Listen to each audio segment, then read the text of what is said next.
네, 안가희 기자 안녕하세요. 안녕하세요. 오늘 서울시 산하기관장 대상 인사청문회 어땠나요? 네, 이 청문회는 오전 10시부터 약 4시간에 걸쳐서 이어졌습니다. 이 청문회에 참석한 15명의 시의원들은 이준 후보자에게 다양한 질문을 쏟아냈는데요. 특히 월드컵 경기장 등 각종 시설 관리를 비롯한 23개의 분야의 사업과 2,700여 명의 직원을 이끌 능력이 있는지를 검증했습니다. 이준 후보자는 20여 년간 민간 광고 컨설팅 회사에 근무한 경력과 또 2년 8개월의 공단 근무 경험을 토대로 이 공공시설을 안전하고 또 효율적으로 관리해서 고품질 공공 서비스를 제공하는 데 역점을 두겠다고 밝혔습니다.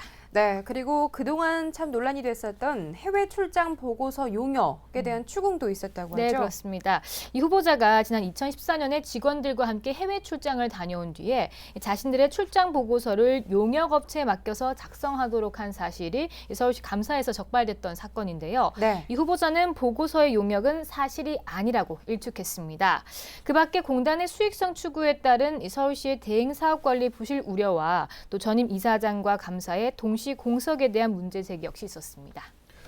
네, 일단 청문회는 큰 논란이 없이 진행이 됐는데요. 그동안 지방자치단체장의 인사권 남용이나 기관장의 경영 능력에 대한 지적이 있었다는 점을 고려할 때 이를 견제하기 위한 인사청문 시스템이 마련됐다는 점에서 오늘 인사청문회 매우 뜻깊었다고 할 수 있겠습니다. 네, 맞습니다. 앞으로도 이렇게 철저한 청문회 과정을 통해 그야말로 적임자들이 수장의 자리에 앉아서 서울 살림을 잘 꾸려나갔으면 좋겠네요. 네, 저 다음 소식 보겠습니다. 이번 4.13 총선 공약에 환자 안심병원과 찾아가는 동주민센터 등 서울시 복지 경제 정책들과 유사한 정책들이 주요 정당의 공약에 반영이 돼서 눈길을 끌고 있습니다. 네. 이 소식 좀 더 자세히 알아보겠습니다. 네, 이 박원순 서울시장이 추진해온 보호자 없는 병원 정책은 이 새누리당과 국민의당 모두 조기에 도입한다고 공약으로 내걸었습니다. 네. 이 병간호로 생업이 중단된 환자 가족을 위한 환자 안심병원은 서울시가 2012년 말에 서울의료원에 처음 도입을 했는데요. 보건복지부는 이 최근 간호사가 간병까지 전문적으로 책임지는 간호간병 책임 서비스를 이 상급 종합병원에 도입하는 시기를 2018년에서 올해 4월로 앞당긴다고 발표를 했습니다. 파격적인 발표라고 볼 수 있을 것 같은데요. 네. 또 새누리당은 공약집에서 올해 말까지 모두 400개 병원으로 확대하겠다고 밝혔고 국민의당도 공약집에서 간호 간병 통합 서비스를 조기에 확대하기 위해서 교육 프로그램 등을 신속하게 개발해서 보급하겠다고 약속했습니다. 네, 그런가 하면 동주민센터의 복지 기능을 강화한 찾아가는 동주민센터도 확산될 전망이라고 하죠? 네, 이 찾아가는 동주민센터는 이 복지 담당 공무원을 대폭 늘려서 이 도움이 필요한 주민들을 직접 찾아가고 또 반대로 주민이 찾아가면 복지 전문 상담관으로부터 원스톱 서비스를 받을 수 있는 제도인데요. 네. 이 새누리당은 주민이 쉽게 찾아갈 수 있는 주민센터를 중심으로 이 복지 서비스를 하는 읍면동 복지 허브화를 공약했습니다. 또 현장 밀착형 서비스를 제공하는 모델을 마련하기 위해서 올해 700곳에 맞춤형 복지 전담팀을 설치하는 등 시범 사업을 해서 2018년에 전국적으로 적용할 계획이라고 하는데요. 국민의당도 주민센터를 주요 복지 정보의 창구로 삼는다는 점에서 또 비슷한 공약을 세웠다고 볼 수 있습니다. 사회보장정보원 등 이 정보를 공유해서 주민센터 등을 방문하면 각종 사회보장 급여를 원스톱으로 제공받는 한국형 사회보장 카드를 도입한다는 것입니다. 네.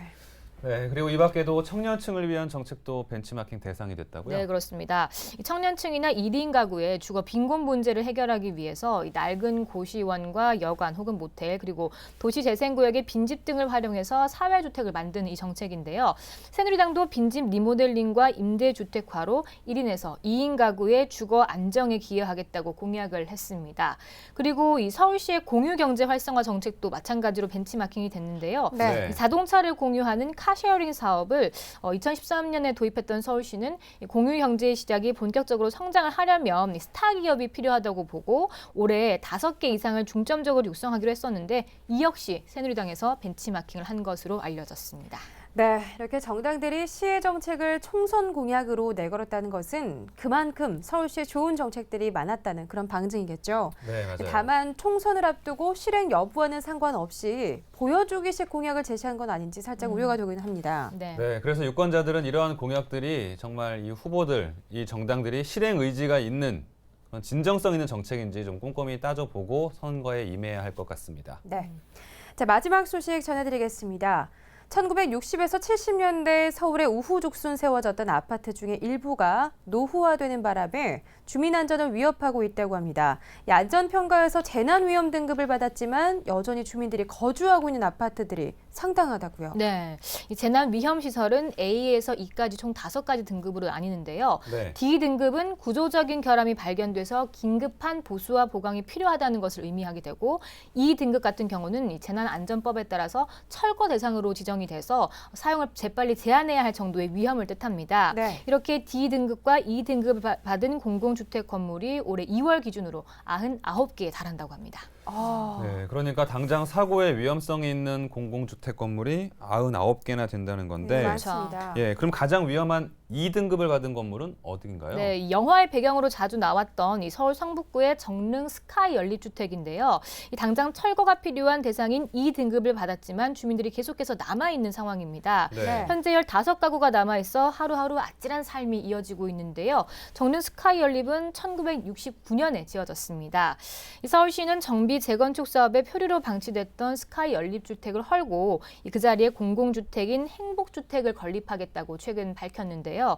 정릉 스카이 연립주택 정비 사업이 시작이 된다면 서울에서 2등급 건물에 거주하는 주민은 모두 사라지게 되는 것입니다. 네, 주민분들이 좀 협조를 해주셨으면 좋겠습니다. 네. 그리고 이곳 남산자락 인근에 위치한 회원 제2의 시민아파트도 D등급의 재난위험시설을 또 등급받았다고 하죠? 맞습니다. 네, 1970년대에 세워졌고요. 이 재회원 제2시민 아파트는 이 복잡한 구조와 낡은 외관으로 영화 촬영 장소로 자주 활용이 되고 있습니다. 네. 이 영화 주먹이 운다와 친절한 금자씨와 같은 프로그램과 또 예능의 무한도전 배경으로 나오기도 했는데요. 실제로 거주하는 가구는 약 25가구고 아파트의 보상 대상은 102가구입니다. 이 중국 측은 10년째 보상 논의를 해오고 있지만 이 금액 부분에서 합의를 하지 못하고 있어서 아직까지 철거가 미뤄지고 있는 상황이라고 합니다. 네. 네, 근데 이것들이 모두 공동주택이기 때문에 입주자 의견을 모으는 게 쉽지는 않겠죠. 네. 네, 사실 몇몇 가구가 그냥 살겠다고 버티면 재건축, 정비 사업은 하기가 어렵거든요, 사실상. 네, 예. 그렇습니다. 하지만 가장 중요한 건 안전이겠죠. 시민들의 안전을 위협하고 있는 만큼 해당 자치구와 주민 간의 조속한 협의가 이루어져야 될 것 같습니다. 자, 이렇게 해서 지금까지 양가희 기자와 수도권 이슈 브리핑 함께했습니다. 양가희 기자 고맙습니다. 고맙습니다. 고맙습니다.